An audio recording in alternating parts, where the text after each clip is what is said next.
We are living in a time where people are so creative with how they're earning their money.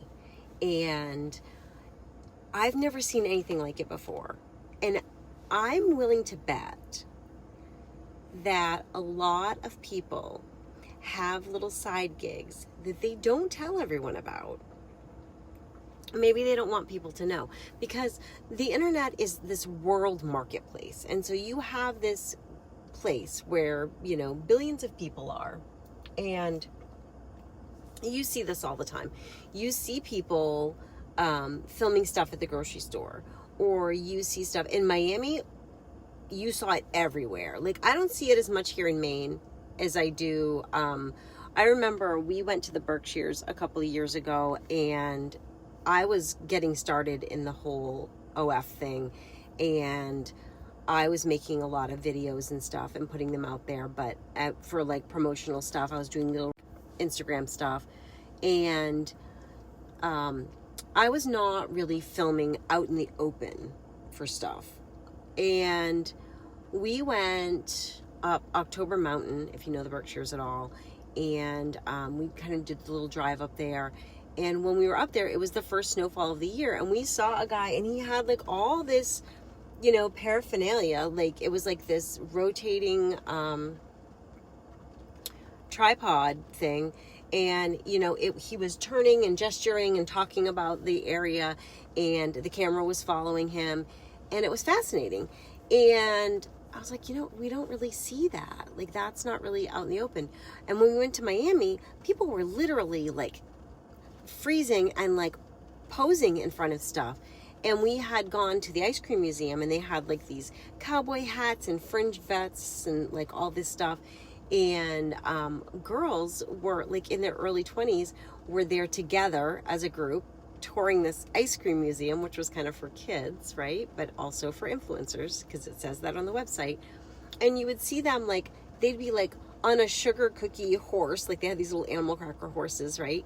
And you could pose on them, and we posed on them and stuff. But they threw the little fringed vest and the hat-ons, and they were like posing, but they were posing in a way that was kind of like not egregiously provocative, because there were a lot of kids around, but you knew what they were doing if you knew what they were doing. And so there was a lot of that. So I think a lot of people have these little side jobs. So I will very often go into an antique store or a thrift store, and I will see people, and they have pulled up, the item on their phone, and they do the little Google thing where they take the picture, and then they go into the Google search, and they search the photo of the item, and they see what it's worth other places. And I do that if I want to buy something, and I'm not sure that it has any value at all, only because I don't want to overpay for something that I can get brand new or on eBay for like a third of the price I'm paying at Goodwill. So I'll do that every once in a while. I don't resell my Goodwill stuff, but I do check to see what it's worth, just out of curiosity, to see if I'm, getting a deal on it or not. I like to have really fun things around. I don't want to overpay for them. I do feel good when I get something that is kind of a high-end item and I get it for almost nothing. Then, that's kind of fun.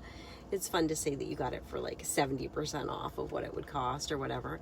And I do that a lot with fashion, like just because it's fun to go and get like vintage clothes that are a lot less than they would be if you were to go and buy.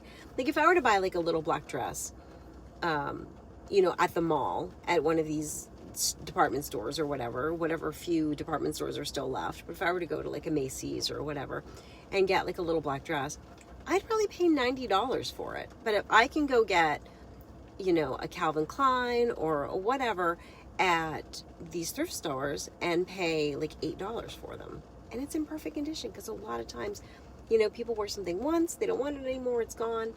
And I've certainly donated things that I have worn once or twice, and it just wasn't for me. I wasn't comfortable in it, or I didn't really like it, and I've donated it before. So there's some great deals out there. But I feel like people are making money on these little second jobs a lot, these little side gigs and stuff, like writing on Substack, YouTube creators. I actually saw a YouTube creator the other day did a video about a friend of his asking, you know, if he did this for work or that for work or what he was doing for work. And he kind of started to tell them that he was on YouTube and then immediately regretted it. Because people usually misunderstand.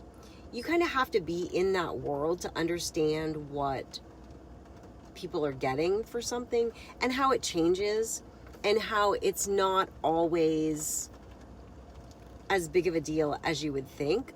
Like, I'll have a tweet that will get 1 million impressions, but I don't make really money off of that. But I do have subscribers on X. And so, you know, like, it all balances out. It gets you into the algorithm. It does put you out there. And I have my links for my other stuff on there.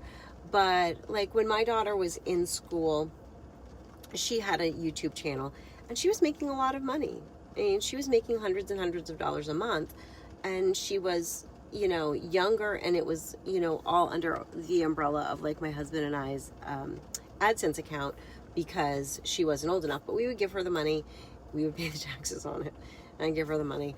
But, you know, she was doing all the work for it. And so it was, you know, it was nice.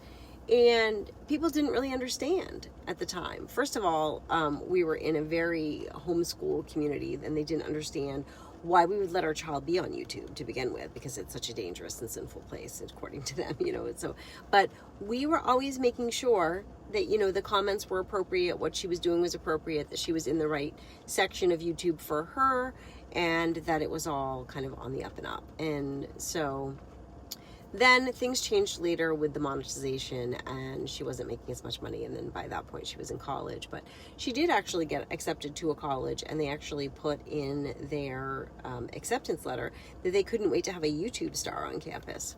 So, I mean, it was a big deal back then, but not everybody understood it. You know, colleges, art schools, they understood the value of getting this stuff out there. They understood what she was doing. And, you know, not everybody did, though. And, you know, some people thought it was kind of neat or whatever.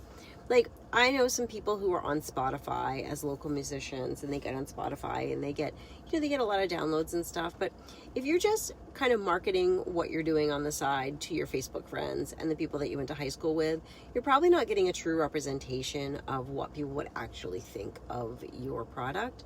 Because I find, by and large, the world is a lot kinder than the people that you are close to. And that's probably because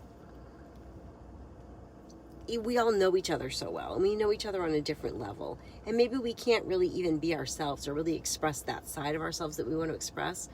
A lot of people in my life know that I'm on OF. I don't talk about a lot of my social media stuff. I don't want them looking for it. You know, I don't want them to be a part of it. And in most cases, for my OF, they're just like, yeah, that's not really for me. And that's fine. And I wouldn't want them on there. But as far as like all my little videos on my YouTube, and, you know, when I make a video and I talk about my dad, you know, I want those thoughts and feelings to be real. And I don't want to be like, oh, I don't want my cousin to see it. I don't want my siblings to see it. I don't want, you know, I want to be able to just be open and really expressing how I feel about things without feeling like I have to protect everybody. And so I like the anonymity of people not really knowing me in my real life, although some people do. But I feel like there's a lot of side gigs, and I guess this has been like a really long video for me to just ask, what are some ways that you are earning money in 2026 on the side? You know, are you getting into real estate? Are you buying property? Are you writing for Substack? Are you thrifting stuff and flipping it? Are you flipping houses? Are you becoming a landlord? Are you on OF? Are you webcamming? Are you doing makeup influencer videos? Are you selling products on TikTok Shop? Are you an Amazon influencer? You know, what do you do? I've seen a lot of things lately that I find fascinating, like people reading books for like audiobooks and making money doing that. If you've got a great voice and you can do that, then, you know, I think that's really neat. So what are you doing in 2026 to make ends meet? Because we all know that our regular jobs very often do not cut it. I was doing both jobs, full-time online, full-time at my other job. I gave up my other job in January because health insurance, vacations, matched 401k, all dental, vision, all of those things could not make up for the amount of money that I could make if I took those 40 hours and put them into an online business. It just couldn't compete with it. And I'd been there 13 years. So that's where we're at. So now I'm just online full time. I buy my own insurance, and I save for my own retirement. And that's where it is. And is it better or worse? I don't know. So far, it's better. I don't know what it's going to look like in 5 years. I don't think any of us do, but I'm just curious. How are you making money now? Comment below. I love you guys. I tend to ramble, but you're still here. And if you're still here, thank you. Let me know below.